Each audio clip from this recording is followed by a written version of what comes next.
ペンネームルリコさん、20代の女性からいただいた相談です。こんにちは。私は23歳女性、仕事は医療事務をしています。疑問に思っていることがありますので質問させていただきます。私は他人のせいで自分が怒られることが許せません。仕事中、私が指導している後輩が失敗したとき、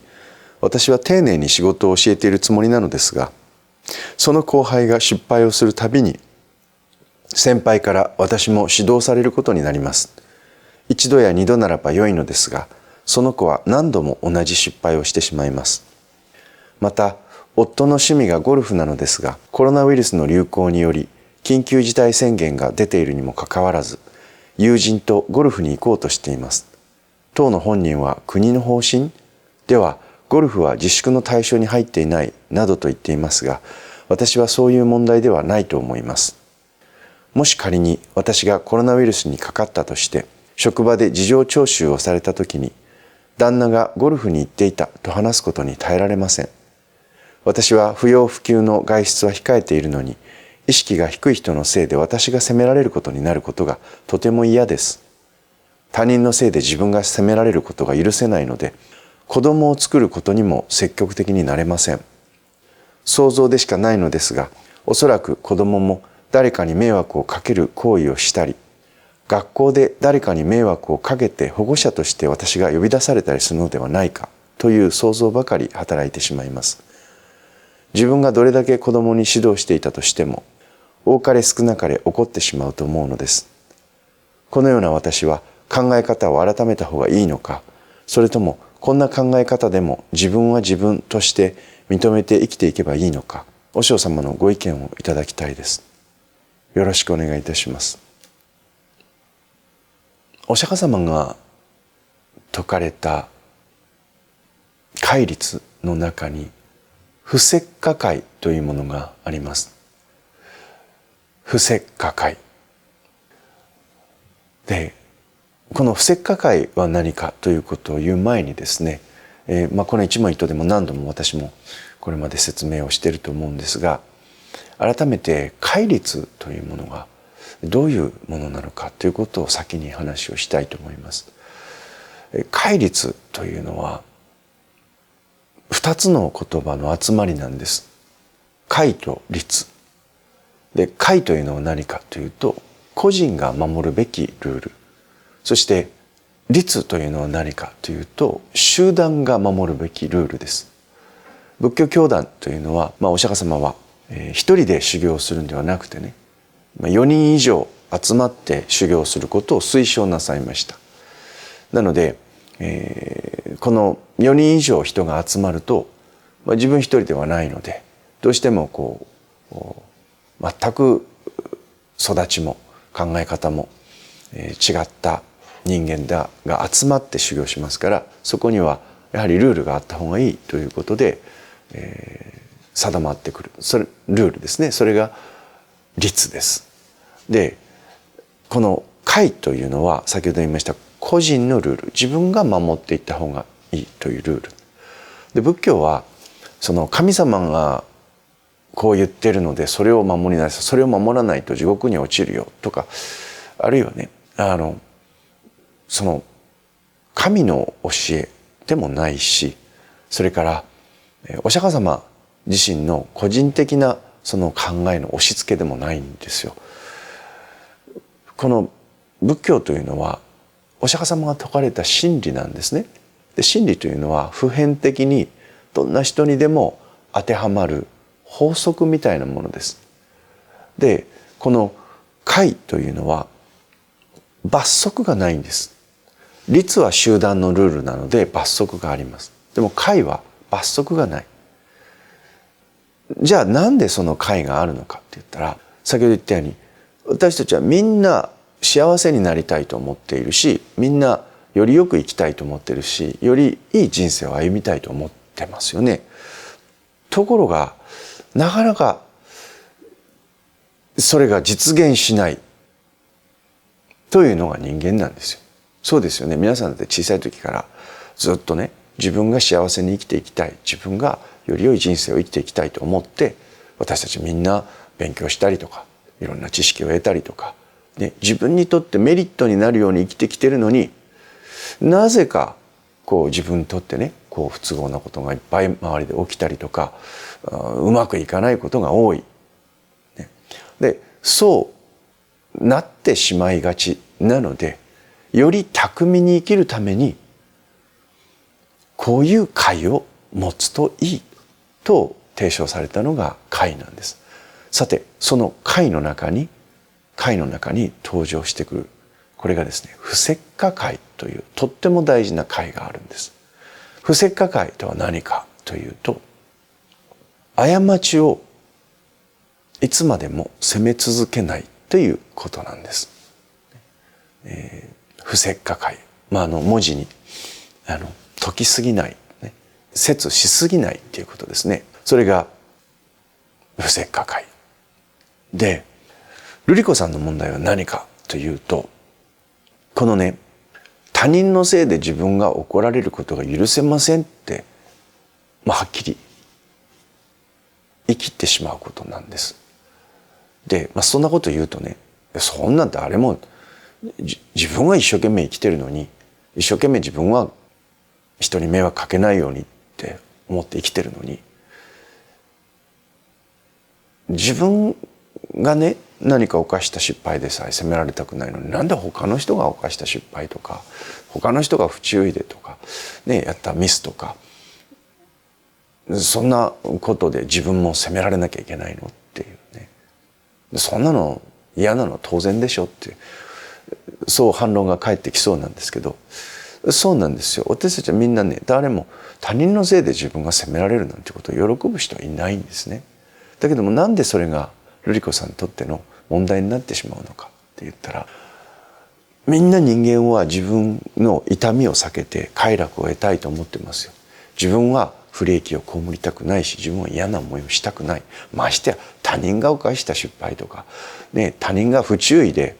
犯したミスね、本人が一生懸命守ろうと思ってて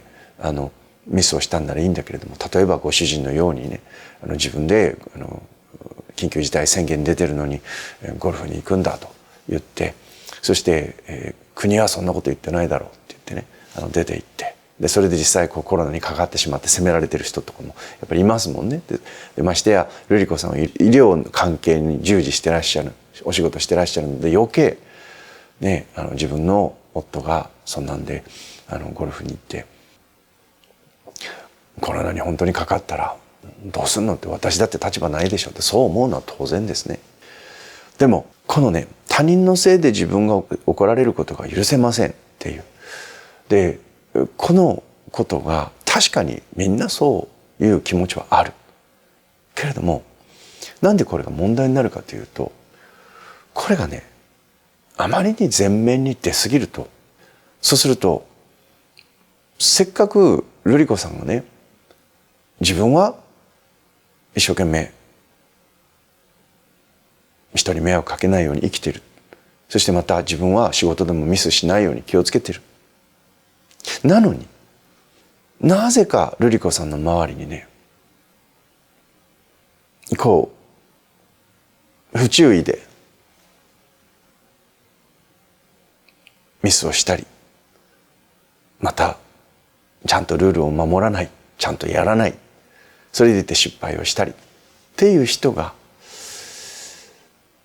いつまでたっても消えないどころか、どんどんそういう人に巡り合ってしまうっていう悪循環に陥ってしまうからなんですね。でこれね本当に面白いなと思うんですが、人間はね自分の心の中で思ってることっていうのが、やっぱりその思いが身の回りにちゃんと実るようにできているんですね。でそれはそうなんですよ。チョコレートが欲しい、チョコレートが欲しいと思うとチョコレートを手に入れるんですね。自転車が欲しいと思うと自転車を手に入れる。自分が意識していることっていうのはやっぱり自分の心とか行動の方向性を決めていくんですね。で瑠璃子さんがね、他人のせいで自分が怒られることが許せません、他人のせいで自分が怒られることが許せません、他人のせいで自分が怒られることが許せませんってずっと念じ続けてると、その念というものがね、自分の環境とかね、自分の周りの状況を方向づけててしまうんですよ。だからなぜか一生懸命瑠璃子さんは頑張ってるのに、周りの人たちの中でね、失敗して何度も何度も同じことで失敗して自分が責められるっていうことがまた起きちゃうんですよ。だから余計もう嫌だ、これも嫌だ。で挙句の果てにはまだお子さんはいらっしゃらないのに、ね、子供を持ったら子供も私に迷惑かけてまた私が叱られなければいけないっていうふうにしてね、まだ起きてないことを含めて自分の保身に入ろうとしちゃうんですね。けれども他人のせいで自分が怒られることが許せませんって瑠璃子さんがこれは自分の心の中で常に強烈に念じ続けると、不思議なことにですね、それが自分の意識の中でその状況が実現していってしまう。誰が決めてんのかって言ったら他の人じゃないんですよ。瑠璃子さんなんです。ね。で、実はその戒律というものは、戒というのはよりよく自分が生きていくためにこういうことを守っておいた方がいいというのがですね、その過去の先人たちがその膨大な歴史と、そして非常に鋭くて深い人間の観察によって導き出してきた、この自分がよりよく巧みに生きていくための一つの法則なんですね。でこの中の先ほど言いました不摂火戒というのは、私はね、不摂火戒というのは自分も含め決して完璧ではない人間、その人間と人間の関係において遊びを持たせるということだと思ってるんですね。でこのね、遊びを持たせるということはどういうことかというと、自転車とか車とか瑠璃子さんもし乗られたことあるんだったら分かると思うんですが、必ず自転車とかもブレーキがついてますね。私もバイクが好きなのでバイクに乗るんですけども、バイクにもブレーキがついてます。車にもブレーキがついてます。でも必ずブレーキってそのブレーキが実際効き始める前にちょっと遊びがあるんですね。でこの遊びがもちろん多すぎてもダメ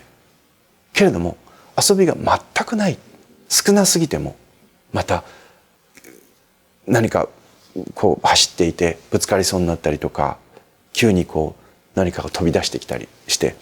ブレーキをキュッとかけなきゃいけない時に、このね、遊びがあることによってブレーキが自転車とかバイクとか転倒しないようにかけられるっていう、そういうふうになってるんです。人間って無意識のうちに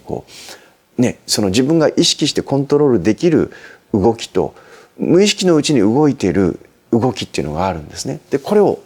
上手にバランス取っていくのがこの遊びというところなんですけど、もし遊びがないと何かが飛び出してきたって言って自転車のブレーキをキュッとかけた時にですね、ブレーキが瞬時に効いてですね、そしてタイヤがロックして、そして転倒したりステーンと転んだり、車がバーンと滑ってですね、タイヤが滑って車体が大きく触れてしまったりということが起きるんです。でそうやっていざっていう時のブレーキなんですけど、絶対に必要なブレーキなんですけども、そこに遊びがないとかえってですね大事故につながってしまう。でそのために遊びがあるんです。でこの人間関係っていうのもそうでね、みんな人間が生きてて、で一人で生きられないので家族を作ったりとか仲間を作ったり、職場でもそうですね、その医療のお仕事だって、お医者さん一人で患者さんを見ることができないので、そこにねその看護婦さんがいたりとか、それからいろいろなその医療の手続きの申請をしたりとかね、保険の申請をしたりとか、いろいろ事務をやったりっていう瑠璃子さんみたいな人がいたりして、そしてチームで病院を運営しているわけですね。で患者さんを見てるわけですね、チームでね。一人でやってない。でその一人でやってない、必ず誰かと誰かが関わってお仕事をしていかなければいけないって言った時に、この人間と人間の関係において全くその間にね遊びがなく、絶対に失敗しない完璧な機械のような、いや機械だって誤作動したりとか、機械で物を作ったって必ずその製品がですね、1000個作ったり1万個作ったりすると、そのうちのね何%とか 0. 何%とか欠陥品が出たりするものなんですね。完璧なものっていうのはこの世の中にはないんです。でこの完璧ではない、ただでさえ完璧ではない人間が人間同士集まっている時に、そこに遊びが全くないという状態だと、自分も苦しいし、それから他の人も苦しくなってしまう。なので不石化会というのがあるんです。必ず人間はみんな過ちを犯してしまうんですよ。瑠璃子さんはおそらく仕事ができる人なんだと思うんです。そして真面目な人なんだと思うんですね。で一生懸命気をつけて人に迷惑をかけないように、できるだけ仕事だってミスしないように、そしてまたそれができてしまう人なんだと思うんですね。けれども病院に来られる方見てください。いろんな人いますよね。そのいろいろ怪我で来られたりとか病気になられたりで、その中にはね理由を聞いてみるとね、なんでそんなとろいことで怪我するのみたいなことがあったりするんですよね。けどね、私も自分もそうやってですね、一生懸命自分が頑張ってる時っていうのはやっぱり人をどうしても責めてしまう気持ちっていうのが出てきたりするんですけど、だんだん私もね、私も救急車で何回も病院に運ばれてますし、自分でねやっちゃいけないよって言われることをやって大怪我して病院に担ぎ込まれたこともあります。子供の時に本当に体中にいろいろ傷があって、でその病院に担ぎ込まれたりっていうことは本当に何回もあるんですけど、そしてまた瑠璃子さん言う通りね、子供の時にいろんなことをやらかして、そして何度も私の両親が、特に母親がね、人に迷惑をかけた人に一緒に謝りに行って、で私の横で頭を何度も床にこすりつけて謝ってっていうことを本当に迷惑をかけて私も生きてきたので、そんなことをですね、振り返ってみた時にね、みんな人間って完璧ではいられないんですよ。瑠璃子さんは今は完璧かもしれないけど、瑠璃子さんだって年を重ねていくとね、自分ではこういう記憶で私は確かにこう覚えてます。だけど実際にその記憶が違ってくるっていう年齢に差し掛かる時だってあるし、だんだんこう人生のその体力のピークとか、肉体のピークに従って記憶力も落ちて、そしてまた思うように手足が動かないとか、思ったように物事がうまくいかないっていうことが自分にも起きてくるんですね。だから人生を生まれた時から死ぬ時までトータルで考えてみた時に、その前半必ず瑠璃子さんだって誰かに迷惑をかけてきてるんですよね。迷惑というかお世話をしてもらってきてるわけですね。そしてまた人生の後半になったら誰かの世話にならないといけないんですね。全部自分で完璧に誰の手も煩わせることなく生きていくということは全ての人間にとって不可能なんです。だから一時期自分が完璧に何か物事ができるということがあったり、他の人より物事ができる、うまくできる、巧みにできるということがあったりしてもね、どこかでその完璧ということはずっと永遠には続かないし、完璧は本当の意味ではありえないので、そう思った時に人を責める、それから自分も含めて責め続けるということはやっぱり苦しくなってしまう。だから不石化会というものがですね、仏教のこの戒律の中にね、トップ10の中に入ってるんですよ。私たちが個人で守っていった方がいいよという戒の中のトップ10に入ってます。ね、でこの不石化ということ、そういう遊びが人間の関係にあることによってね、そうするとじゃあ何がいいのかっていうと、例えば今瑠璃子さんいくつかの例を出してますけども、瑠璃子さんは今後輩が何度も失敗をするんだと。でもね、これ私もよく失敗する方なので分かるんですけど、職場においてよくできる先輩がいる。自分もその人のようになりたいと思う。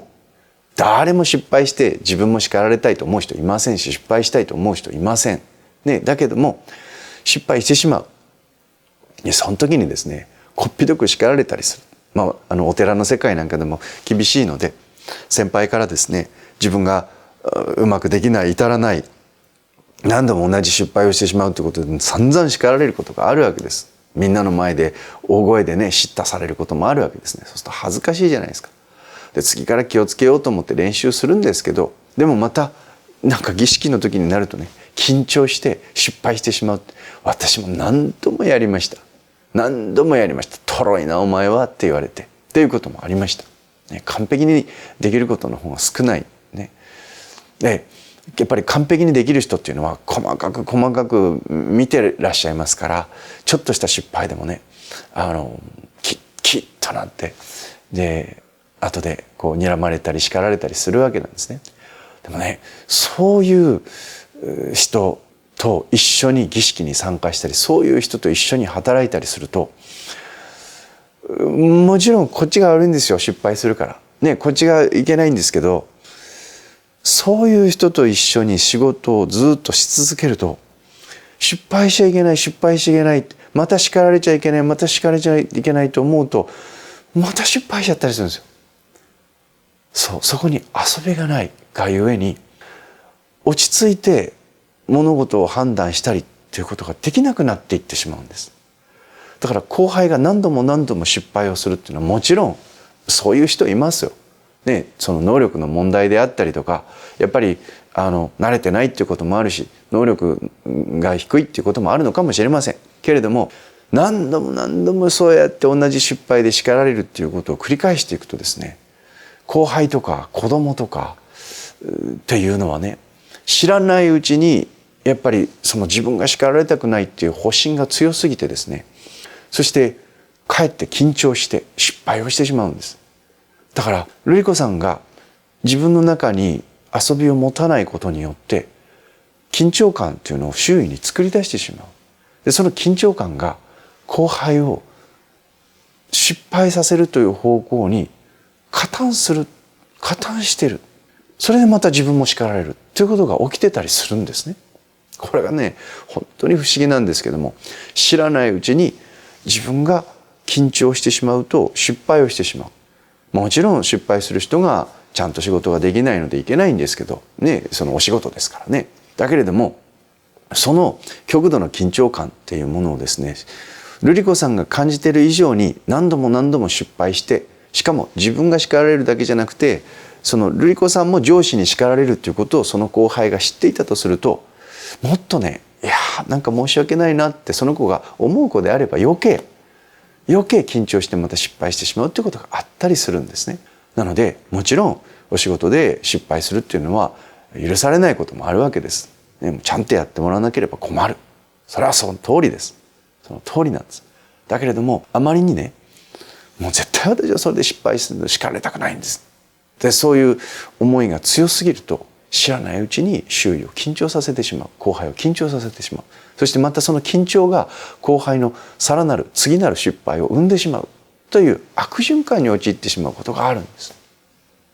またご主人の件なんですけども、ご主人もそのね、ゴルフで緊急事態宣言で、いやそりゃ国はそんなん出してないか、まあ常套句ですよ。ね、自分がやりたいことを誰かにダメって言われた時に、ブレーキかけられた時に、ストップかけられた時に反論したい常套句ですよ。ね、小学生みたいなことを言います。ね、言います。で確かに奥さんの立場を考えたり、瑠璃子さんのことも考えたり、本人だってね、ゴルフに行ってっていうのはゴルフが趣味でっていうんであればね、ある程度、生活にも余裕がある人だと思うんです。ね、生活は苦しくて仕方がないってことじゃないと思うんですね。けれどもゴルフに行ってっていうそういう余裕もある。自分でももちろん気をつけていくんだからいいじゃないか。しかもゴルフで打ちっぱなしですかだったりしたらね、そしたら決して密室にこもって密になってるわけじゃないんだ。離れてゴルフやってんだからいいんだって、それいくらでも言い訳はできます。だけれどもね、私のことも考えてよっていう気持ちにももちろんなると思うんですが、もちろんそのその通り気をつけなければいけない時は気をつけなければいけないし、いろんな意味でね、この緊急事態宣言出てる時はせめてちょっとおとなしくしておきましょうっていうところに少しでも理解を示してほしいって瑠璃子さんも多分思うと思う。でもそうであるならば余計なんです。頭ごなしにダメって言うんじゃなくてね、それはまあゴルフも行きたいと思うけど、せめてねちょっとそこは私のことも考えて、ね、立場も考えて、また本人のね何よりも健康っていうところも考えて我慢してくれると嬉しいなぐらいの感覚でいる方がね、ご主人も瑠璃子さんに対してねいろんな言い訳をして無理に出ていこうとせずにね、まあ普段ねそうやっていろいろ情報してくれてるし、自分も本当はゴルフ行きたいんだけどちょっと気をつけるかっていうふうにして少し態度が柔らかくなったりするもんなんです。でまた最後、子供のことも想像して、将来自分は子供を持ったことがないんだけど、もし子供を持ったら子供も失敗することによって私が責められる、それは嫌だって、そんな想像までしてしまう。でも本当にね、これは散々失敗して人に迷惑をかけてきた私だから言えることなのかもしれないんですが、今私は人に散々迷惑をかけて、親に迷惑をかけて育ち、そして先輩や上司に迷惑をかけて社会人になり、そして今上司になってね、そして、部下とかあるいはお寺で修行僧を持つ立場になりました。いろんな人います。いろんな人がいろんなことをやらかしてくれます、ね、だけどそれを見ててね、なんでこんなことをっていうことはいっぱいありますよ。いっぱいあります。でもその時にね思い出すんです。自分も同じように失敗してきたっていうこと。そう、人間は必ずね、先に生まれるもの、先にその職場に入るもの、先に人よりも何かが上達するものっていうのがいるんですね。そしてその人が次の後から来る者たちを育てていく。でそのことによって、その後から来る者たちが育つことによってね、その先に行ったものが今度だんだんその人が老いていったり、あるいはその人がにとっての助けになったりして、そしてより一人だけで、先に行ったものだけではできないこと、先に行ったものだけではやっぱりその人も衰えていきますからね、先に生まれたものだけでは解決できないことっていうものを後から来たものを育てることによって、より良いものを作ったり、より大きなことができるようになったり、そしてまたより自分が低迷していくところを今度逆に救ってもらったりっていう、この持ちつ持たれつ、助けられという関係で、トータルで見ると生涯を生まれて終えていく、死んでいくまでを終えていくんです。だから必ずどこかで自分も失敗したり、人に世話にならなきゃいけん時があったり、人に世話してもらったり、それが特に人生の前半と後半である。お子さんだってそうです。子供生まれたらね、思い通りには絶対いけませんよ。それはいろんなことやらかしてくれます。でも忘れてしまっただけで、自分も自分の親にそうやって世話になってきてる。程度の差はあれね。瑠璃子さんはいい子だったと思うんですけど、私は散々迷惑かけてきましたから、何度私の母が私のことで泣いたかっていうのはもう思い起こすともう申し訳なくて頭上がらない。だけれどもそうやって私も育ってきたので、ね、自分が後輩を持ったりとか部下を持ったりとか子供を持ったりとか生徒を持ったりした時に、なんでこんなことやるかなって自分の失敗を棚に上げておきながらね、自分の過去を棚に上げておきながらそう思うんですよ。思うんだけども、そうやって人が育つんだなと。一回言ったらピチッとできる人もいる。言わなくても見ててできる人もいる。でもね、何回言ってもできない人もいる。だけれどもそういう人もひっくるめて、私たちは人間の関係っていうものを生きてるんですね。命を生きてるんです。だから不正か解なんです。自分の過ちも責め続けるっていうのも良くない。ね、ちゃんと反省したらもうそれで終わり。あとはもう反省を生かして次は失敗しないようにする。ね、でも人の失敗も一緒。一回失敗したらその時失敗したことはもうそれで終わり。次に失敗したっていうのはまた次に失敗した。でも次に失敗したっていう次のことがあって、あまりにも重なるようだったら、なんでこの子は失敗するのかな、どうしたら失敗しないようになるのかな、そういう方向に思考を持っていった方が、また失敗してまた私が叱られて、もう私は他人のことで叱られるの嫌なんですじゃなくて、なんで何回も失敗するのかな、失敗するには失敗する理由があるんです。その子の足りないところ、理解してないところ、ね、何かが分かってない、何かが理解できてないから失敗するんです。そしてまたそれが実際に動作として行動としてテクニックとして身についてないから失敗するんですよね。なのでだったらまた何回も何回も失敗をして自分も叱られるぐらいだったらね、なんかちょっと一回なんで失敗するのかってもう一度考えてみて、どうしたらこの子が失敗しないようになるのかなっていうことを改めて考えてあげる。そうすることによって不石化ではなくてね、人の過ちを責めるんじゃなくて、その人がどうしたらできるようになっていくのかっていうことをその人の立場に立って考えてあげる。そのことによって緊張が和らぎ、その子も失敗をしなくなっていくかもしれません。ということで、瑠璃子さん、とっても真面目で仕事ができる人だと思うんです。きちんとした人だと思うんです。ね、で私の性格を変えた方がいいでしょうか、それとも私はこのままでいいんでしょうか。職場においても家庭においてもそうやってね、何かこうやんちゃな人とか、なんとなくこういい加減な人とか、そういう人たちに対してブレーキをかけるというきちっとした人っていうのは必要なんですよ。だから瑠璃子さんは瑠璃子さんのままでいいと思います。ただしそこに不石化という心の遊びを、人間関係の間においての遊びをちょっと持っておくことによって、自分がね迷惑をかけられたくないっていうことが、本当にあんまり人に迷惑を、人の失敗によって自分が責められないようになっていくんですね。なっていくんです。ブレーキの係をするという人が必要だったりするわけですね。で瑠璃子さんはそういう役割をおそらく家庭においても職場においても果たしている人だと思うんです。ただそこにね、全く遊びがないブレーキっていうのはかえって関係を混乱させたりとか、衝突を生んだりとか、緊張を生んだりとか、何より自分自身が生きづらい。